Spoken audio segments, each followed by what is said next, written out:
week. Appreciate you coming back.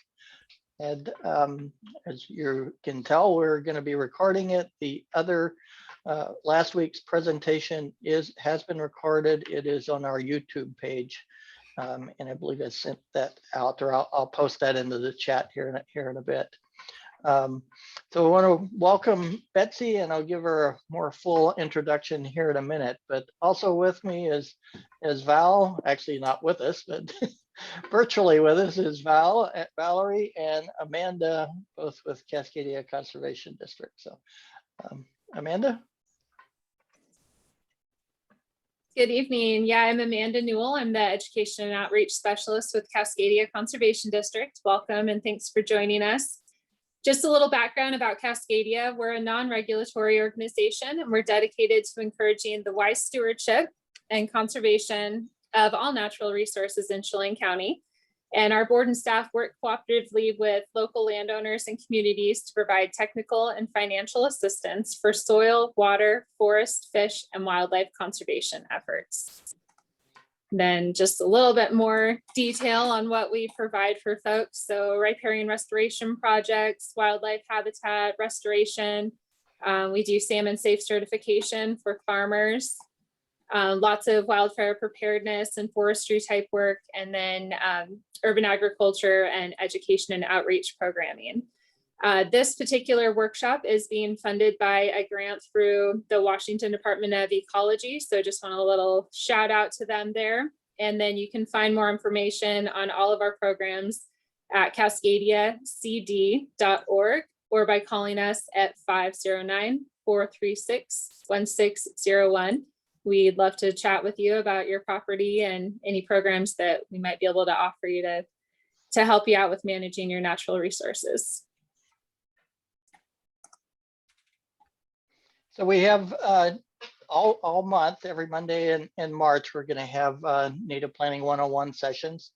And so next Monday, Julie Sanderson is going to be discussing managing invasive weeds. She's an invasive weed specialist with the county.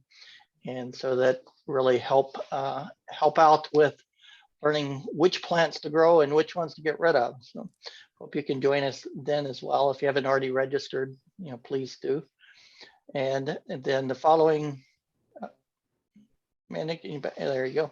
The following week, using native plants for fire-resistant landscape around your home, and Al Murphy will be leading that session.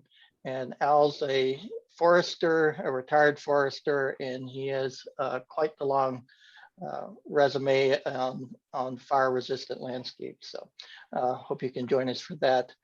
And then May 14th, we're not actually advertising this but we'll have an in-person event. It'll be in the Peshastin area.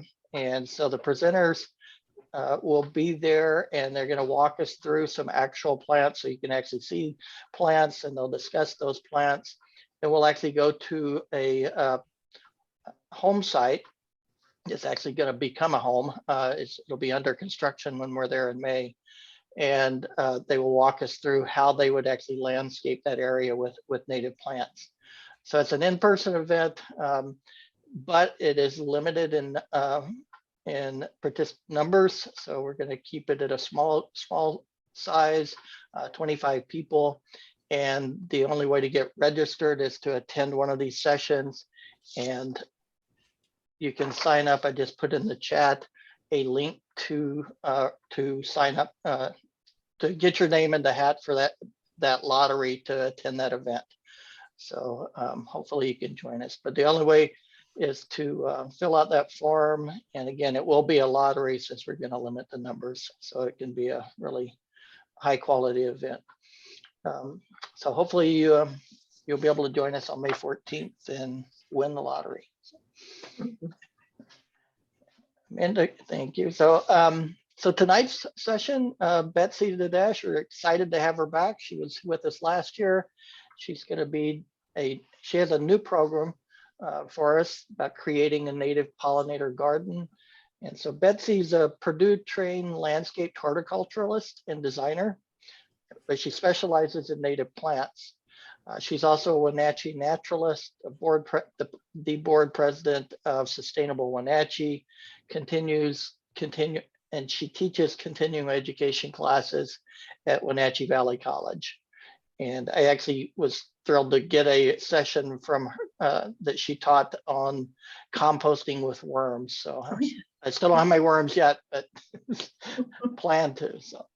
But excited to hear what you have to say tonight, Betsy, and take it away. All right, let me get my screen. And so also she has several breaks in her presentation for questions. So feel free and please do put in questions into the chat. We'll get to those breaks and then we'll answer questions. So. Okay. Okay, present. They changed everything, but I like it. Okay. Present and go. Okay. Okay, good evening, everybody. I hope you can hear and see me fine. Let me know if you can't. My name is Betsy Dudash, and as Kirk said, I'm a landscape horticulturist and designer. And I also love teaching very much. It's super fun. So I know that there are a range of experiences in the class tonight. So don't feel like there's such a thing as a stupid question. If it's, I'm trying to cover kind of all levels, but feel free to ask anything because that's how we want to do it. Okay, creating a native pollinator garden. Oh, how did I do that? Well, it says wildlife, but just ignore that. So yeah. So what are pollinators? Well, on the left, you see a bumblebee. But bumblebees are pollinators, but in essence, they're any creature, but mostly insects that help fertilize the female parts of plants by carrying pollen from male parts or male plants, because some plants are male and female together. So, and as I said, most people realize that bees are pollinators, but so are moths and butterflies. And ants, beetles, flies, wasps can also be pollinators, as well as bats, birds, and hummingbirds. There are a lot of pollinators out there. Here's another pollinator. That is a bee on apple blossoms. I think it's a honeybee on apple blossoms. So the big question is, why do pollinators matter? So it's a pretty big question, but the answer is basically that they are critical to plant reproduction in terrestrial ecosystems. When I say terrestrial, meaning land-based, as opposed to those ecosystems that are underwater. And more than 85% of flowering plants around the world depend on pollinators, as do more than 2/3 of the species used for food. Those are big numbers. So pollinators are really important, as well as about 25% of birds and many mammals, like from mice down to bears, depend on the fruits and seeds that result from insect pollination for much of their diets. But habitat loss, habitat fragmentation, and by habitat fragmentation, I mean, say, there was some undisturbed forest and a bunch of people come in and build developments or houses, and the land gets broken up and the uninterrupted ecosystem gets interrupted, gets broken up. And then there's pesticides, of course, disease, and parasites. Those are all factors threatening pollinator populations.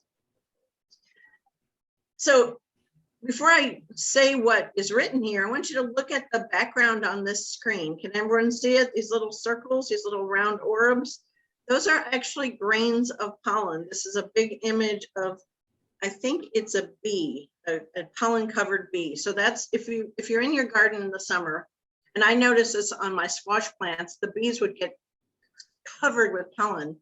They were so covered that they had to shake some off before they could fly, but that's what it looks like on a larger scale.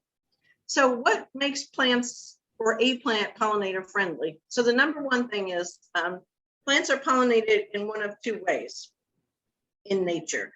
They're either pollinated by the wind, and if you think of springtime and when the trees go into bloom and there's pollen everywhere and it's being blown around by the wind, That's because most trees and some other things are wind pollinated. But the plants that have attractive flowers in general need pollinators, mostly insects again, to fertilize and produce the seeds. They don't rely on the wind, they rely on small creatures of some sort to take the pollen to the female part of the plant. And pollinators also feed bees. Female bees collect pollen to feed their offspring. And pollinator-friendly plants provide nectar. Now, pollen isn't the only resource provided by plants. They provide nectar to feed adult bees, moths, butterflies, and other pollinators, and hummingbirds come to mind. And thanks to coevolution, which takes place over the course of thousands or tens of thousands of years, native plants are generally the best source of pollen and nectar for native pollinators. If you have native plants in your landscape and you also have non-native plants, I'll give an example. I've got some catmint in the corner of my front yard. As soon as the catmint blooms in the spring, the plants are covered with honeybees through the entire season. Native plants don't go anywhere near that plant, those plants, they just ignore them. But when the native plants start blooming, they'll be covered with many different species of native plants. You can actually just see it in action in your own yard. A pollinator-friendly plant could also be a host plant for butterfly or moth caterpillars. It's important that they don't just, transfer pollen and do what we want them to do or what plants need them to do, but the butterflies and moths also need to, they need to live and they need to reproduce. And the fact is that most plant-eating insects can only develop and reproduce on plants with which they share an evolutionary history. So instead of pollinator-friendly plants being just plants that produce pollen that, various pollinators carry around, there's a lot of other ways. There's a broader umbrella of pollinator-friendly plants. So here's another pollinator on, I believe that's yarrow, a little yarrow plant, a little bee there. So what do pollinators need to thrive? And just not survive, but actually thrive. So in a pollinator garden, you want a succession of blooms from early in the spring through the fall. So early in the spring will be whenever things obviously start to grow and bloom. Not quite yet. And also in a pollinator garden, you want groups of the same plant. So it makes it more efficient for pollinators to move from flower to flower, and which is called foraging. So imagine that your pollinator garden is kind of one of the all-you-can-eat buffets. If all the food is in one area, it's easier to refill your plate instead of having to go to different stations scattered around the restaurant. That wouldn't be very fun. And not just that, but you want to include plants such as native bunch grasses that provide shelter and places for nesting. Again, don't think in terms of just, okay, this plant has pollen and these bees or these butterflies or something are gonna, move the pollen from point A to point B. A pollinator garden needs to actually incorporate the entire ecosystem. So that being said, you want to make sure that you leave leaves and stems and dead plants and hollow twigs and rotten logs and branches, which all provide habitat for different kinds of pollinators. And finally, you want to make sure you have a source of clean water. Okay, what they don't want. Number one, so here you can see there's a bee digging into the ground. A lot of native insects live underground. That's really important. A lot of native bees and other native insects. So number one thing to not have in your pollinator garden is chemicals. Pesticides and herbicides will kill them. The second thing that you don't want, or second things, are weed cloth and heavy mulch. So weed cloth is generally used only under inorganic mulches like rock and gravel. Weed barrier, weed cloth, weed barrier, fabric, whatever you want to call it. And organic mulches like bark will eventually break down and add organic matter to the soil. 70% of native bees nest underground. If you have weed barrier everywhere in your yard covered with mulch, the bees can't get in it. They can't do what they need to do and build their nests. And if you have very heavy layers of even organic mulches, same thing applies. They won't be able to access the soil. Another kind of surprising thing, if you don't think about it, but if you start thinking about it, bright security lights. There's a whole list of ways that they can disorient insects and can kill them. I mean, they can mess up their sex lives and everything else. I mean, it's just horrifying to think about, honestly. That was a joke, right? But you can get around that by using a sensor on security lights and or using yellow bulbs instead, and even better if your yellow bulbs are LED bulbs. And then finally, what pollinators don't want, they don't like neat and tidy landscapes. And that's kind of right up my wheelhouse, because I don't know who the people are that find time to break up every leaf and pick up every twig and cut back every perennial. I just never was able to do that. You don't want to cut your grasses and perennials back in the fall, because they are often used for overwintering. And another way to look at it, not strictly for pollinators, is that perennials or something like sunflowers that have a lot of seed heads on them, you might find that the birds in the wintertime are going back and finishing up. They're looking for the last bits and pieces that they missed when times were aplenty. They come back in the winter and they're like, oh, did I miss something? And they're checking it out. I had lots and lots of goldfinches visiting early in the winter, still looking for sunflower seeds that they might have missed. So in the spring, you want to wait until the soil, and I'm not talking air temperatures, but soil temperature is consistently above 50 degrees, and you see pollinators flying around before you're going to do cleanup. That's kind of your cue that, hey, they're done overwintering, the nests are okay, I can get moving on. So as you know, you learn about pollination. Oh, I want to look at this for a minute. So I tried to choose pictures that have almost everyone has some sort of pollinator in it. And here's a bee on an aster. Asters are great late season pollinator plants, by the way. So, okay. So you're going to start planning your pollinator garden. So I'm a landscape designer. So planning to me is the most important part of the process. It will help you avoid impulse plant purchases, and you see a plant on sale and you're like, oh, I'll find a spot for it. If you plan ahead, you'll be happier. You avoid expensive mistakes and having to rip plants out and try to move them around. Just a heads up, most native plants have in this area, because we are, basically desert, they set pretty deep roots. So unless they're very small, you're not going to be able to transplant them very successfully. So better to plan it out and do it right the first time. So you're going to start planning your garden, and you're going to choose a sunny, well-drained site, which is probably not too hard to do in this area. And I'm going to encourage you, because I'm not a huge fan of lawns. Some of you know that already. But if you have a lawn, that would be a good place to put your pollinator garden. Either, choose a bed or a corner, or maybe all of your front lawn. It doesn't matter to me. And I say your current lawn is likely an ecological dead zone.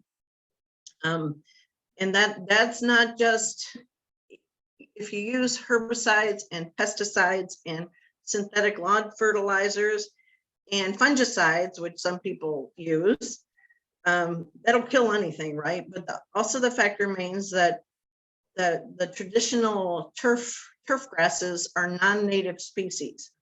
Now you can plant native species and get a pretty decent turf grass from them, but they're non-native species, so they're not attracting native insects and native pollinators to live in them. So your lawn is not a very active space. And the other thing you want to do is get rid of any invasive species that you might have.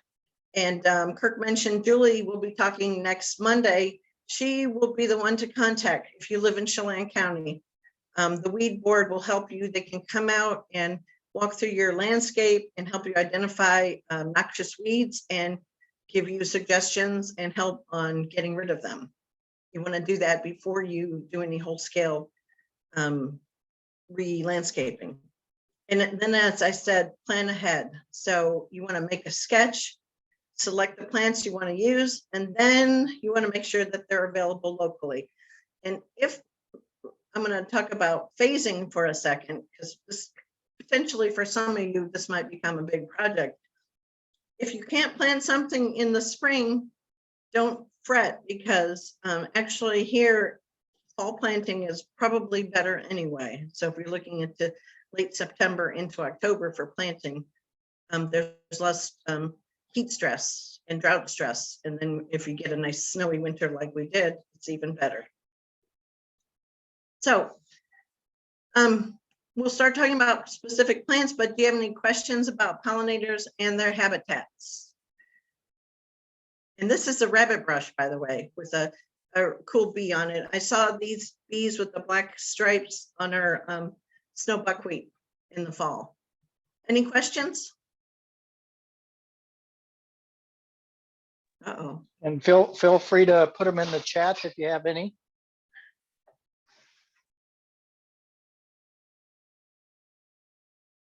Is anybody confused? No questions? Not yet. Doesn't look like.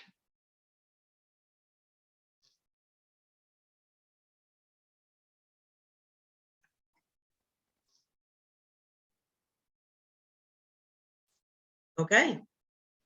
Oh, here's one. Okay, good. Are you seeing the chat, Betsy, or not? I am. Let me see. Okay. What's your favorite native pollinator? Oh, Susan, I love bumblebees. I just love all bumblebees. So I would say whatever bumblebee is out there is my favorite. That's a great question. They're just awesome. How do you get rid of things like cheatgrass without hurting the pollinators? Aha. Valerie, in the list of plants that I'll be talking about, there's one bottlebrush squirrel tail, and some studies have shown that it has some efficacy in outcompeting cheatgrass. So I would say one of the things you can do is plant things that are competitive and will outgrow them. Oh, now they're coming fast and furious. Yep. Okay, let me scroll back up. Okay. All right, hold on. Sign up sheet. Okay. So, and if you're going to use a chemical treatment, if you call the weed board and have you do that, you're obviously going to find out from them what's the residual time with any chemical treatment, so they don't harm any insects before you do that. Safest way to remove the lawn.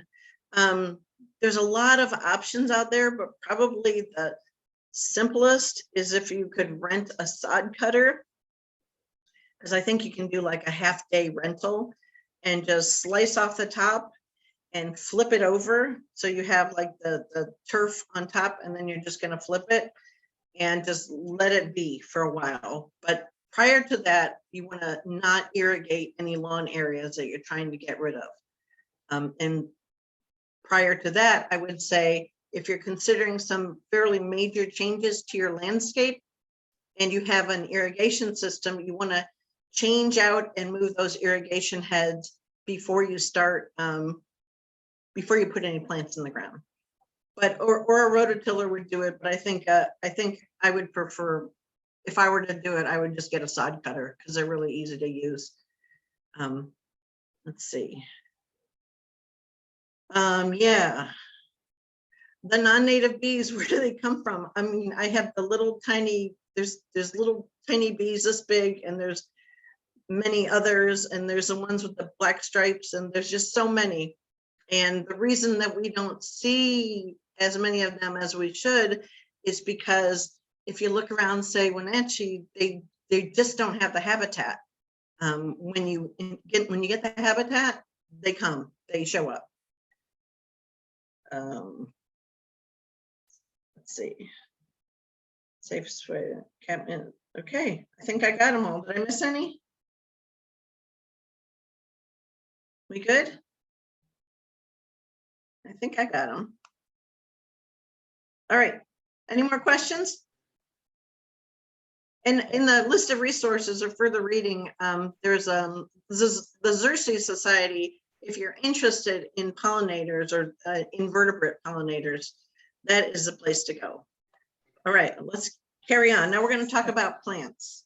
All right, and I want to preface this by saying I am not going to show you pictures of individual plants, because what I'm trying to teach you is kind of the process. Because you can always look up a plant and go, oh yeah, I don't like that, or find out more information on it. But I think the process is really important. But like I said, this is a rabbit brush in bloom. So we going. Let's see. Oh, here we go. Let me make sure I'm in the right spot.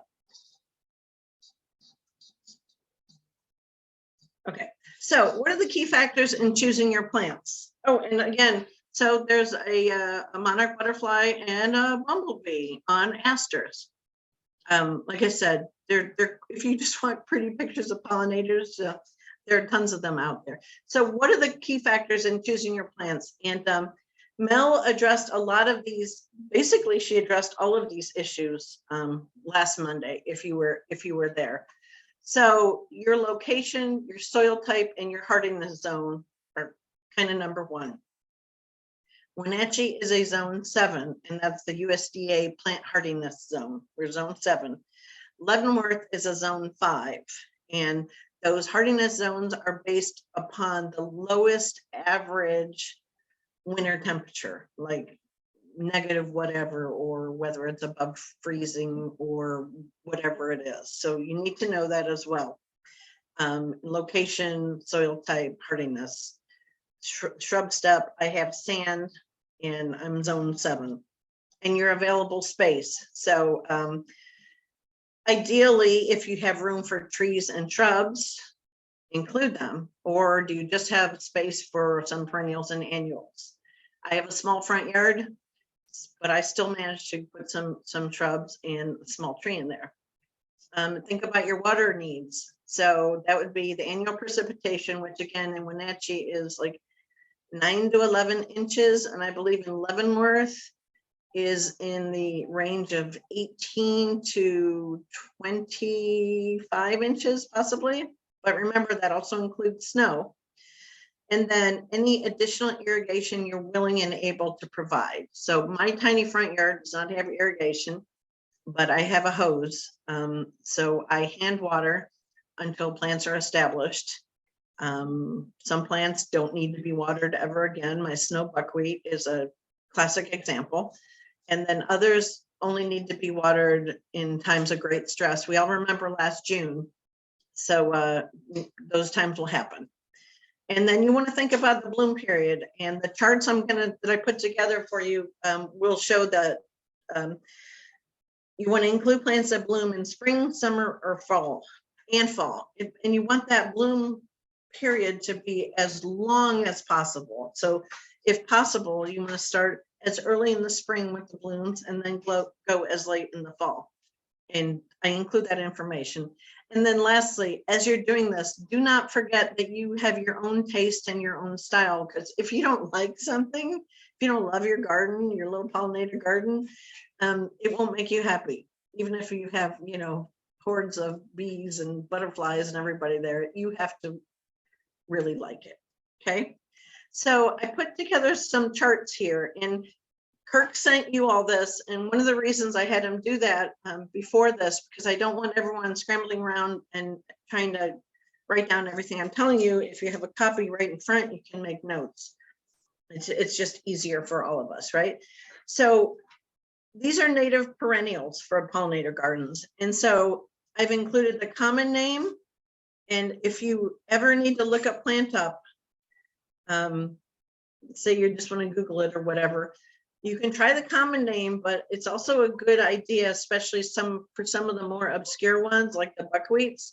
You might want to try the botanical name as well. And you can get those from the Derby Canyon website, easy to get. And then I showed the bloom period. So early would be spring, mid would be, late spring, early summer or summer, and late would be fall. And I show a couple of different categories here. One is whether a plant is a caterpillar host. And as I mentioned earlier, those caterpillar host plants are really important for the survival of and reproduction of moths and butterflies. And then there's some plants that provide butterfly nectar. So making sure the butterflies are well fed. A lot of those same plants will also be sources of hummingbird nectar for you hummingbird fans. There's a whole other list, but I tried to keep this simple. And the last column, the 4 pollinators, that's the one where the pollen that produce a lot of pollen and that it's used.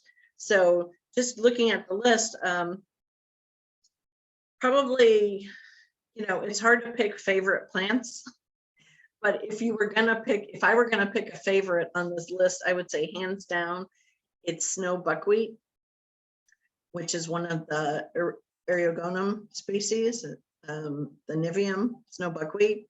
But you could, even from this list, you could put together just one page, you could put together a small perennial garden. You could say, oh, I'm gonna throw in some fleabane, and then I'm gonna put in some pearly everlasting, and oh, let's not forget blanket flower, because that has a really extended bloom, and let's throw in some yarrow for good measure, and then we'll finish it off with the snow buckwheat, which will take us into September and even possibly October.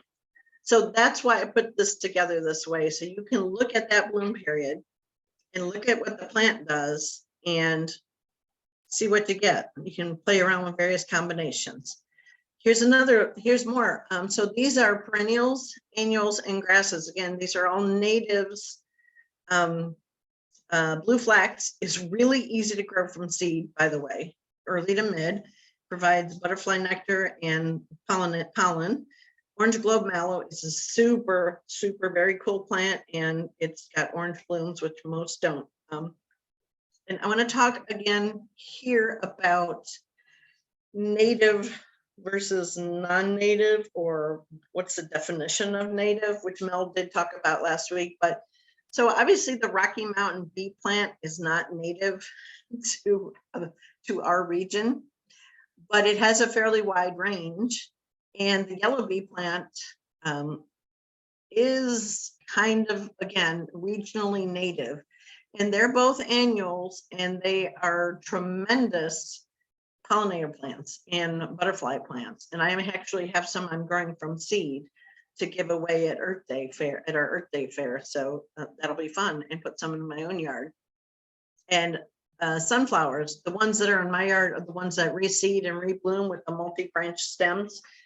And they're just covered with the goldfinches, bam, and with bees and butterflies and everything. So don't neglect the role of annual plants in your pollinator garden, because annuals can give you kind of instant boom when it might take your perennials and other plants a couple of seasons to really get established.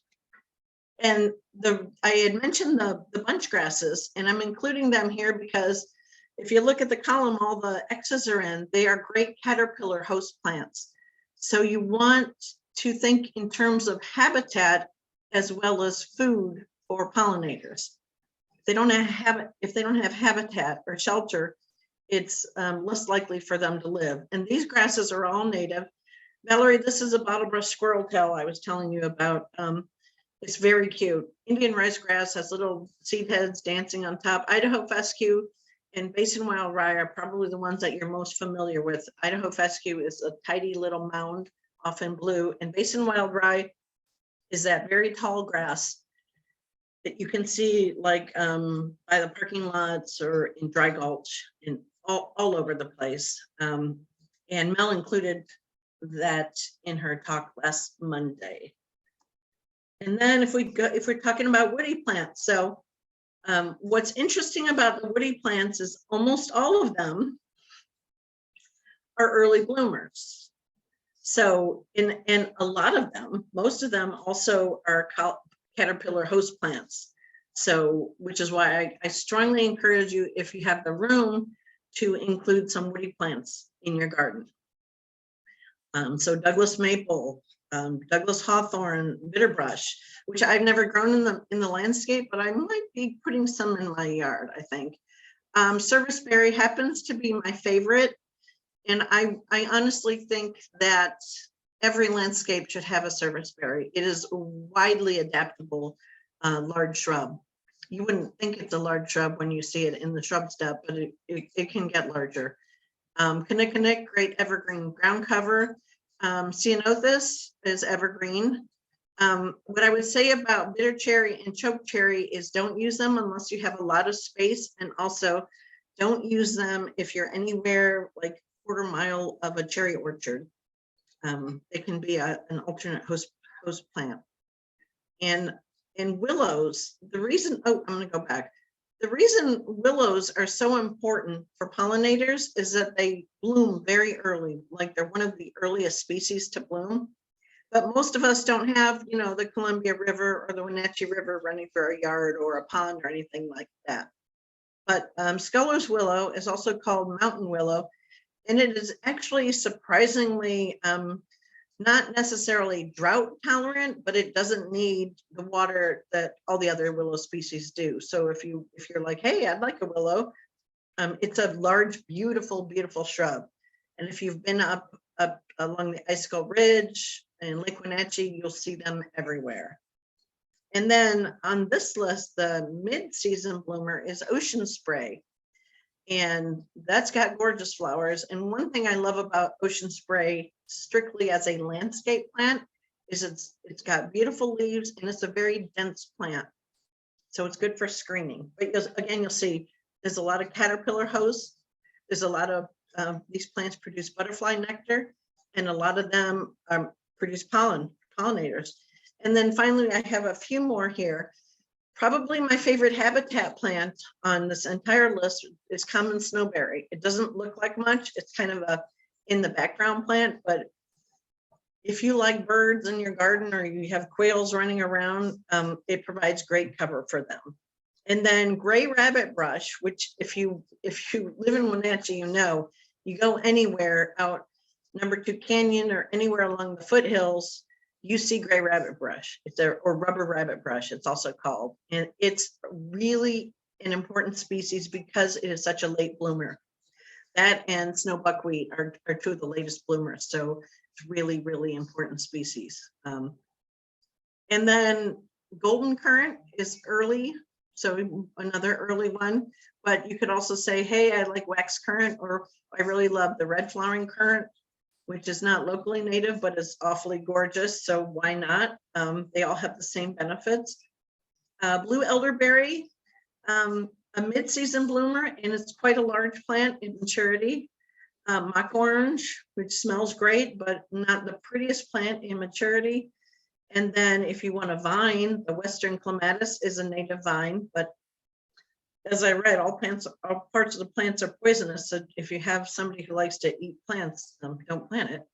And Oregon grape, the big evergreen that looks like a holly, that is another critical early season pollinator plant for the reason that it appeals to a lot of different pollinators.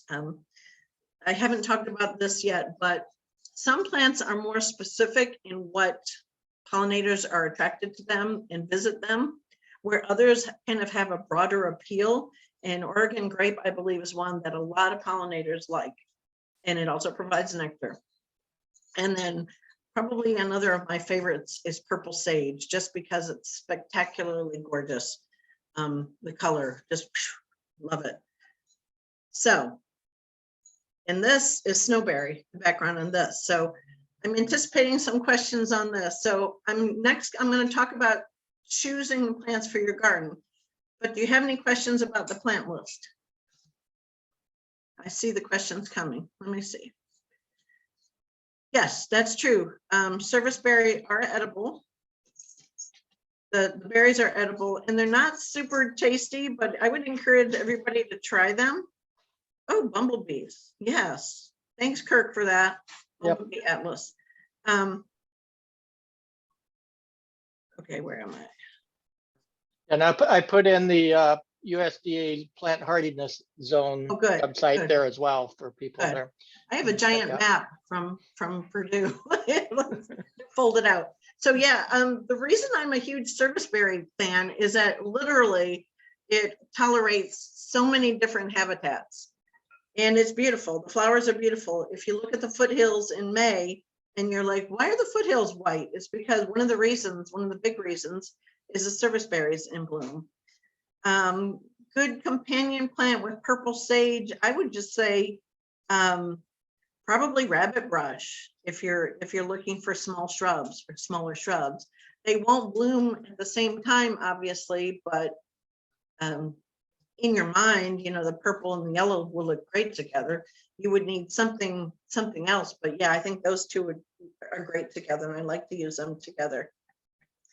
Russell lupin compared to native. So I've been reading about that, and actually, Kirk, you had sent me a link about a citizen science project because it's not quite clear whether cultivars, which are cultivated varieties of native plants, are as attractive to pollinators as the true natives. That's still kind of an unknown area in the science.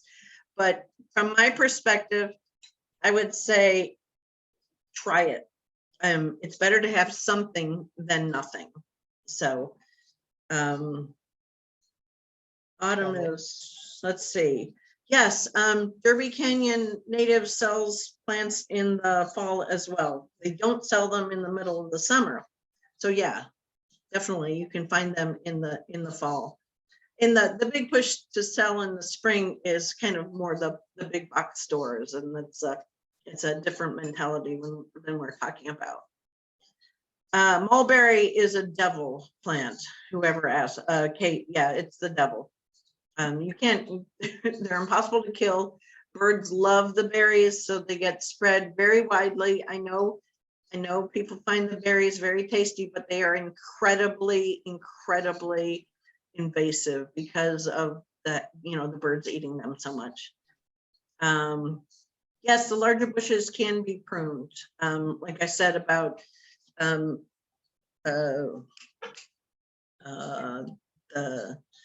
see, there's my brain. The one that smells pretty. Help me out here, somebody. Hold on.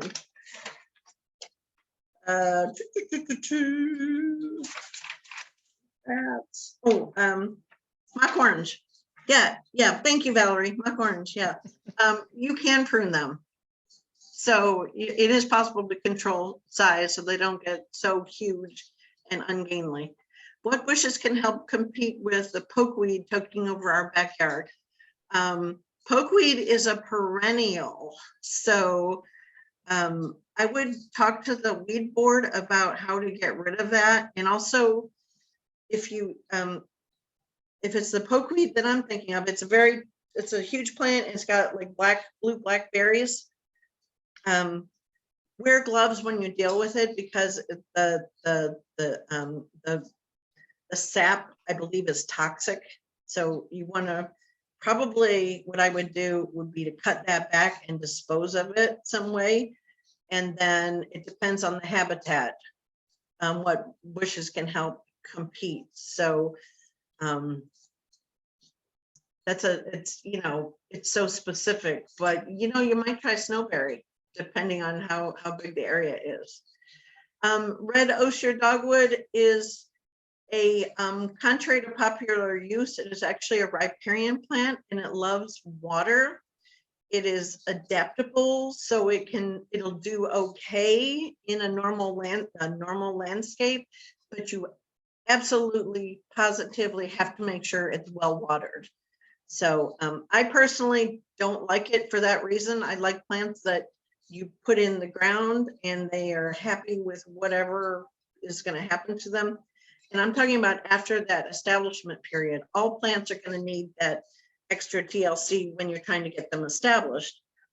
But after that, I like to be able to kind of let them do their thing. So for me, red osier dogwood is not a good choice. And the other thing about it is if you don't prune it properly, it grows into like a 12-foot tall shrub. And by pruning it properly, you need to actually cut the old stems down at the base if you want to keep that beautiful red color. So we looked at that. Okay. One new message. Best deer resistant plants for the native pollinator garden. I would say the Derby Canyon website has a Derby Canyon Natives website has a list of deer resistant plants. And I'll say the same thing that Mel did last week, is that no plant is truly deer resistant. If deer are hungry enough, they will eat it. But in general, if something is prickly or has a strong taste, they will avoid it. If that's a good enough answer. And you can look at it, you can look at deer as nature's pruners too. So you don't have to prune, they'll do it for you. Okay. What's my favorite native pollinator? Those are old questions. Anything else before we move on? I think we're good, right? Did I get them all? I think so. All right. All right. Any final questions on that? Okay, let's go. All right, let's do it. Okay, so now what I'm gonna do is so here's what, so now you've seen that list and you kind of know how it works. So here's how you're gonna do it. Oh, and this is a picture I took. That's I know the name of that butterfly, but now I can't remember it, but on some kinnikinnick out in the nature. So you're going to need at least one plant species for each season. So look in the chart, you're looking at early, mid, and late, and you want at least one that is, quote, for pollinators. As I said earlier, those plants should be adapted to your site conditions as much as possible. You're going to keep in mind all those factors, you know, the climate and the soil and the water, right?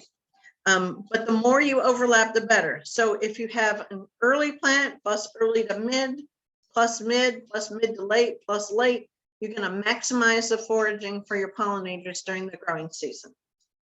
And as I said, when we were talking about woody plants, if you have the space, I would absolutely encourage you to include some woody plants and bunch grasses, which I often say that trees and shrubs are the spines of a landscape. So they will give your garden a lot more structure. And as I alluded to earlier, if you don't like a plant, don't use it. Like I don't like mock orange, and I don't like, I mean, I like the smell of the flowers, but I don't like, oh, there's another one that people are always saying, hey, use this, it's so tough and tolerant, and I hate it because it looks like a pile of rags. So use your taste, whatever works for you. So I'm going to give you basically 4 case studies, which are based on actual, I'll call them projects. The final 3 are actual design projects or based on actual design projects that I've done. And the first one is based on my front yard. So looking at the strategy here where you're selecting plants from those different bloom periods. For early bloomers, I have a Douglas maple, I have a wax currant, and I've got some Rocky Mountain penstemon, which I was able to grow from seed, which was exciting. In early to mid, I've got some showy milkweed and some blue flax, which I was also able to grow from seed. And for the mid bloomer, I've got snowberry. I put 3 snowberry in last fall. And mid to late season bloomers, I have snow buckwheat, which I've already said is my favorite native plant. I've got a little yarrow, which I found out that yarrow is great for ladybugs. They did their whole ladybug reproduction thing on my yarrow. Blanket flower, I happen to love. It is really easygoing plant and it blooms a long time. Hairy golden aster, which most people don't seem to know about, but I know of at least 2 native stands in Leavenworth. One is by the fish hatchery and one is in a spot along the Icicle Creek. And that's that little plant just blooms and blooms. And then I have perennial and reseeding annual sunflowers. And I put some gray rabbit brush in last fall. They're really tiny still. And for bunch grasses, I have Idaho fescue that I dug up the mother plants from my friend Sherry's yard, and those are already reproducing and producing babies, and those babies are really easy to transplant. So that's my front yard, part of it. The blanket flower with the bees, and that's my snow buckwheat, or some of my snow buckwheat, and some other plants. There's some fescue and sunflowers with goldfinch in front of the porch. So the other example is, I call it refreshing a large suburban yard. And this is based on a design I did for my friend Sherry and Barb, Bob, Sherry and Barb, Bob, you're now Barb. So when I was talking about lawns earlier as ecological dead zones, I highly recommend that if you have a big lawn, you convert some of it to a pollinator garden that includes small trees and shrubs. So I'm gonna, this for their yard. So the early bloomers, they put in shrubby penstemon, Cardwell's penstemon, Douglas maple, serviceberry, kinnikinnick, golden currant, and they already had a giant Oregon grape. Actually, they already had golden currant, so those were already there. And they put in blue flax and showy milkweed. And for mid-season bloomers, pearly everlasting, ocean spray, and common snowberry. And for the mid to late season bloomers, snow buckwheat, the western goldenrod, yarrow, and annual sunflowers. I actually don't think they have sunflowers in their landscape, but I added that because sunflowers are very easy to grow, and they're kind of they're a great filler plant. Late bloomers, they do not have rabbit brush in their landscape, but I'm saying, hey, I would include rabbit brush if you're a hot sunny location. And the bunch grasses, the fescue, bottlebrush squirreltail, and the Basin wild rye.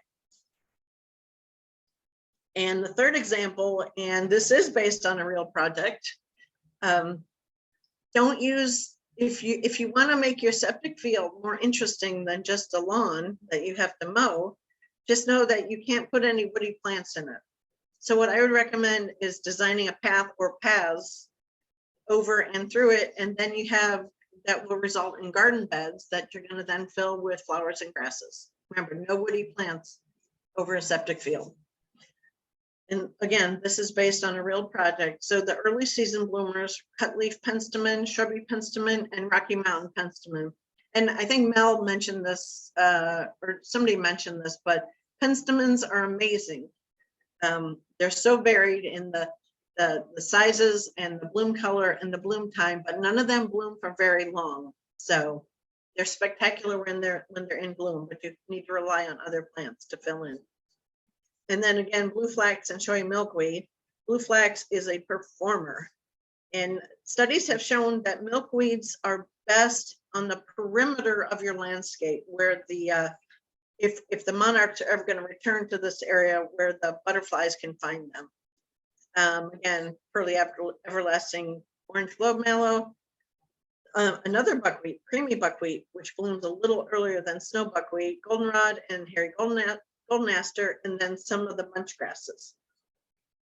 And then the final example, again, based on a real project, is a hedgerow. If you have a large rural property and you want to create some privacy and some habitat.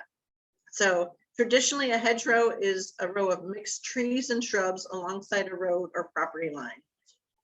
They provide both privacy for humans and habitat for all kinds of animals. So remember, you want to keep woody plants out of utility easements, because you don't want your money to get thrown away if for some reason your city or county has to come, or utility has to come up and dig up your easement.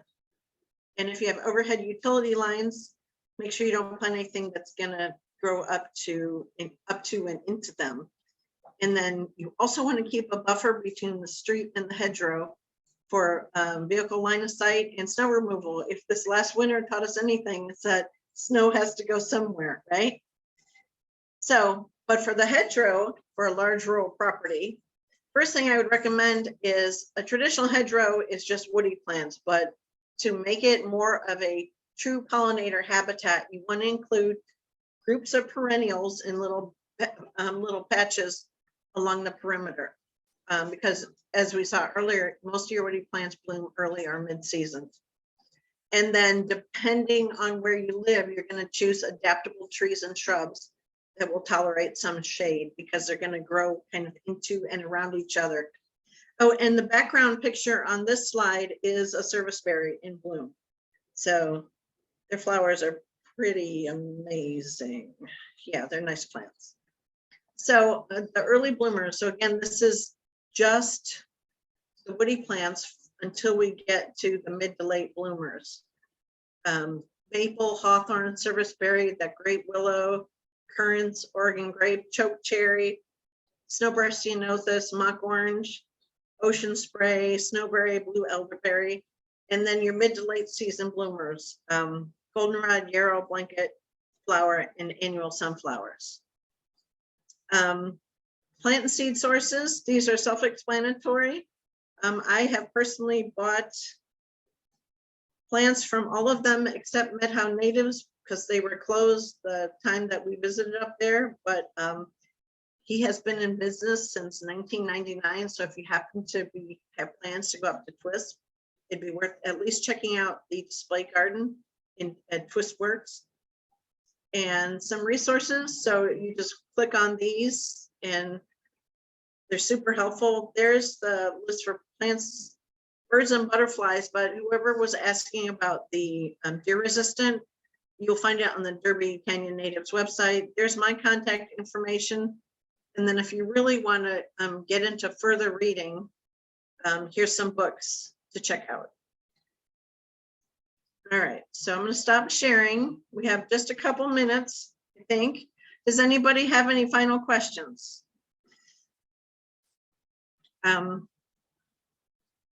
So the link isn't working for USDA hardiness zones. So I would recommend,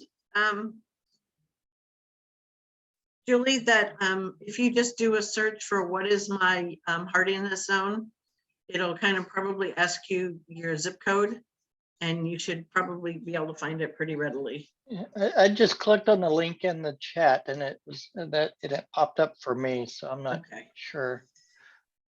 Awesomeroot is a great pollinator. The reason I mean, it's on the list. The reason I don't include it in the plants that I'm talking about is because I know it's hard to it can be hard to propagate. And it can be hard to find the plants. I mean, Derby Canyon technically grows it or did grow it, but I don't know if you'll have any luck finding them. It's the kind of plant that you would probably just scatter some seeds in the fall and hope for the best. You know, be a few years. And hold on. I know there was another question about Liatris. And Liatris is not native here. It's a Great Plains. It's native to the Midwest and to the Great Plains, the different species, but it's not native here. So it has higher water requirements, but it's a nice plant. Hold on. Let's see. Autumn is good. Yeah. You're looking through there, Betsy. So I put in a link to the sign up for the virtual session again. For if you came in late, we're going to have a limited, a small size May 14th in-person event where will be in Peshastin area, and presenters will go through some actual plants, hands-on with actual plants, and then we'll go to a home site and they'll discuss how they would landscape those areas with native plants. So it's going to be limited in number of attendees, and the only way to get registered for it'll actually be a lottery to determine who goes. It's the only way to get registered is with that link I put in there a couple of chats up. Kirk, can you answer this question? You have to sign up for each class, right? Or do you sign up? No, you don't have to sign up for each class. So yeah, And but then, it will be a lottery. So okay.